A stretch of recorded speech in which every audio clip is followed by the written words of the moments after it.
Welcome you all, here Sick Biker. Today we are fine-tuning our drivetrain, making the shifting crisp and nice, and I'm gonna start with the good news. This tutorial applies both to mountain bikes and road bikes, with some exceptions like the trimming. It's not gonna complicate anything for you, I'm just gonna show you the trimming. And secondly, adjusting the gears is really easy job. If you have watched my episode on the main causes of poor shifting, if you don't have any issues with the bike, cables, housings, I explained that on that episode. Adjusting the gears will take you just a couple of minutes, and once you do it for the first time, you will learn it for your whole life. So let's just get to it. First off, for adjusting the gears, we only need two tools basically, and one is already on the bike. So let's start with the one that we kind of need to bring with us, and that's the simple screwdriver, because we're gonna be fine-tuning some of these little screws on both rear and front derailleur. And the second tool is the barrel adjuster that just comes with our bike. It's already attached on the whole system of the housings and the cables. In some extreme, I would say, situations, you would need the Allen key in order to readjust largely the tension of your cables. So let's now locate the barrel adjuster for the front derailleur. The front derailleur itself doesn't have the barrel adjuster, so we have to find it somewhere on the way of the cable. There it is. It's in the first part of our housing that goes from our shifters right to the first cable guide. On some bikes, this little barrel adjuster, so something you can twist and it has the thread inside, would be right here, just at the guide, the first guide of our housing. In this case, on my bike, it's right here. Now, these shifters have the housing routed internally. If you have the older model, which has the housing coming right out of the shifter, you could find the barrel adjuster also right here. Most of the mountain bikes will have the barrel adjuster right at the shifter. Let's start with the limiting screws, which are the two right here, not the one here, but these two. Same screws we have also on the front derailleur. And these are the screws we really seldom need to readjust. Once we do it properly, it will just stay like that. On most of the derailleurs, they will be marked with letter H, that stands for high gear, or actually the highest gear, that's the one here. And L, which stands for low, or the lowest gear, that's the one here. Now, what issues do these screws solve? If your chain drops from the cassette, in between the cassette and the frame, you need to turn clockwise the screw with the H letter, so high speed, this one here.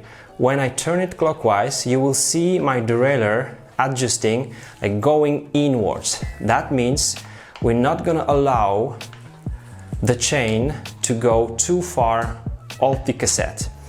If we have experienced some chain drop between the first gear, the lowest gear, and the spokes, really bad one, that's the lowest, that's the low gear limiting screw which we need to turn clockwise.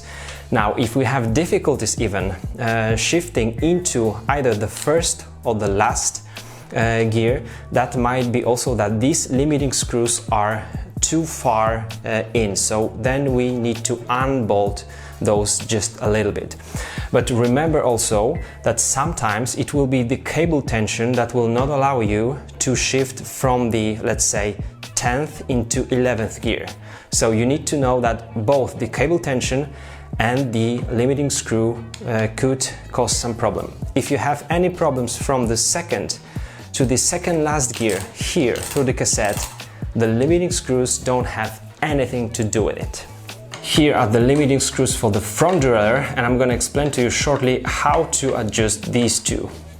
Just like with the rear derailleur, the limiting screws on our front derailleur will prevent the chain from dropping off the crankset either outwards or inwards, but also it will prevent from rubbing against the plate of our front derailleur. And so, having the chain on the largest gear in the front, so the highest one, and the highest one in the rear means the smallest one in the rear, I want to have maybe 2 millimeters of distance between the chain and the outer plate of my derailleur, front derailleur.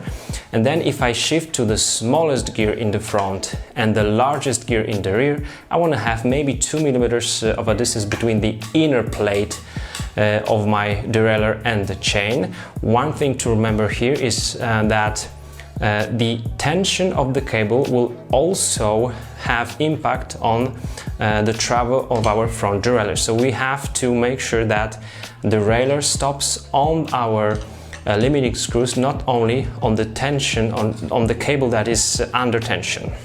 And finally, there is a little screw right there on the rear derailleur only, and it's also fairly simple. This one will adjust the distance between the top pulley or the guide pulley and the cassette, or in other words, how far the chain will be wrapped around our cassette, right? So this distance, the moment when the derailleur stops, will be adjusted by this little screw. Normally you don't touch it on your bike at all. Shimano, Campagnolo, different manufacturers would give you different advices, but between the pulley, top pulley and the cassette, we would like to have a couple of millimeters.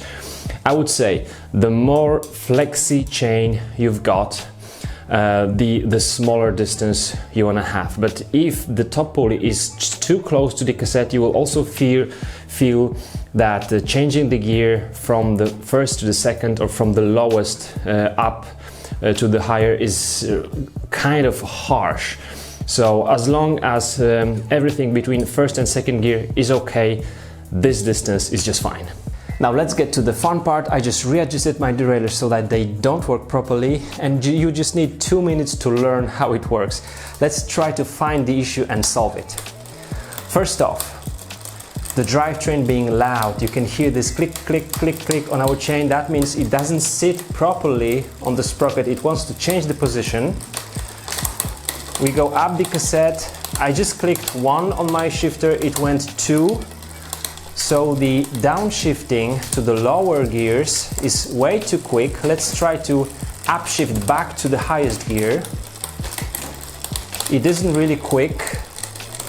It doesn't even want to go back to the 11th gear. In that case, we need to turn the barrel adjuster clockwise. Okay. Now it's back here, but probably still not perfect. Yeah. So we can hear that. I'm gonna continue turning it clockwise. As you can see, we do those moves really little by little. Never like 2 turns or even 1. Now downshifting is okay, but still not perfect. So a little bit more. The more gears you have in the rear, the smaller adjustments you wanna make on the derailleur. Okay, let's go up the cassette. It feels good. All right. Now you wanna also check the front one. So let's go to the lower gear in the front and try to change those gears to the lowest in the rear, and it works just fine. Okay, so now it's just as I wanted it to be. Maybe a little bit still too quick shifting to the lower gears. Once more.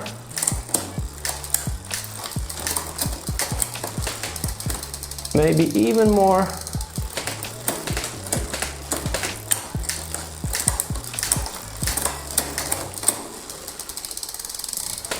Looking good right now. So if the chain does not want to go from the higher gears to the lower gears up the cassette, that means we need more tension on the cable. So we turn the barrel adjuster counterclockwise, but only do it little by little. Then you will just feel how it goes, you will hear the drivetrain, and it's pretty easy. If it doesn't want to go from those lower gears to the higher gears down the cassette, we need lower tension on our cable, so we turn the barrel adjuster clockwise. Just as we did that in the rear, we want to have the right cable tension of our front mag as well. So you're not gonna see the cassette, but I'm gonna tell you what gear I have. I'm now in the middle of the cassette in the rear, so that I can be just downshifting and upshifting right here. And as you can see, there is no problem with that. Now, we also want to check, I'm going now down the cassette to the highest gear. Just like we did that with the limiting screws, I want to check whether the chain doesn't rub against the outer plate or the cable tension isn't too much, too high here. As you can see, there is no such problem here. Now, the trimming. The trimming is handy when I'm now shifting up the cassette or downshifting to the lowest gear. I'm like in the middle of the cassette right now. I don't want my chain to rub against the inner plate, so I do just small touch on my shifter, very small one, and now I can go even further up the cassette or to the lower gears, and then I can make the shifting in the front like that. All right, and also when I go from the lowest gear in the rear to the higher ones, I'm now going down the cassette. I can also trim here in the front, so there is no rubbing. It all works just fine. In order to continue going faster and faster, I'll just shift from the lower to the higher gear. There is no rubbing here, and it works just beautifully. Now you shouldn't be having any problems with your shifting, but I'm gonna give you just one extra and pretty important tip. Some rear derailleurs are not as precise as others, and you may find your rear mag going beautifully through most of the cassette, but some gears are just not crisp enough. It may be like that. You can have just new housings, you can have new cables, and I found like the Alivio I have on the bike I'm testing right now, it does not want to shift from the 5th to the 6th gear as precise as all the other gears on the cassette. Remember then that you should always adjust your barrel adjuster so that the derailleur will be able to shift down the cassette, because going up the cassette you can always push further with your shifter. So if the shifting isn't super precise, make sure that your derailleur will be able to go from the lower to the higher gears. And if there are some problems to go from the higher to the lower, you can always push a little bit further when changing the gear. In that scenario, that will be just, best option for yourself. I hope this was helpful, guys. Let me know what do you think, what are your tips, and I will see you soon. Bye bye.